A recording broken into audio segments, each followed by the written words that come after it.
6-4-6-6 13.4 ওভারে খেলা খতম করলেন কেকেআর অধিনায়ক শ্রেয়স আইয়ার। অতীতে কোয়ালিফায়ার 1 জিতে ফাইনালে উঠলেই চ্যাম্পিয়ন হয়েছে কেকেআর। যে দুবার কোয়ালিফায়ার 1 এর ম্যাচ জিতে সরাসরি ফাইনালে উঠে চ্যাম্পিয়ন হয়েছিল কেকেআর, সেই দুইবারই দলের অধিনায়ক ছিলেন গৌতম গম্ভীর।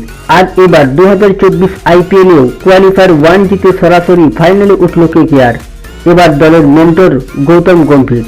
তাহলে কি তৃতীয়বার কলকাতায় আসছে আইপিএল ট্রফি? কোয়ালিফায়ার 1 এ নিজেদের দাপট ধরে রেখেই ফাইনালে হাসতে হাসতে উঠে পড়ল শাহরুখদের নাইট রাইডার্স। 2021 সালের পর ফের তারা ফাইনালে উঠল। তবে 2021 সালের সাথে এবার বড় পার্থক্য রয়েছে কেকেআরের। সেবার এলিমিনেটর খেলার পর কোয়ালিফায়ার 2 খেলে ফাইনালে উঠেছিল কেকেআর। তবে 3 বছর আগে আইপিএল এর ফাইনালে সিএসকের কাছে হেরে গিয়েছিল কলকাতা নাইট রাইডার্স। এবার গল্পটা একটু আলাদা। বরং অতীতের পরিসংখ্যান এইবার আইপিএলে চ্যাম্পিয়ন হওয়ার স্বপ্ন দেখাতে পারে নাইট ভক্তদের। আসলে অতীতে যে দুইবার কেকেআর চ্যাম্পিয়ন হয়েছে সেই দুইবার অর্থাৎ 2012 এবং 2014 সালে কোয়ালিফায়ার 1 খেলে সরাসরি ফাইনালে উঠেছিল কেকেআর। তবে এবারের মতো শীর্ষে শেষ করতে পারেনি তারা, লিগ টেবিলের 2-এ শেষ করেছিল।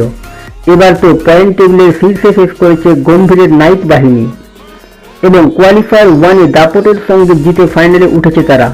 আর কোয়ালিফায়ার 1 জিতে সরাসরি ফাইনালে ওঠার পর অতীতের পরিসংখ্যান মাথায় রেখে 3 নম্বর শিরোপা জয়ের স্বপ্ন দেখতে শুরু করে দিয়েছে কলকাতা।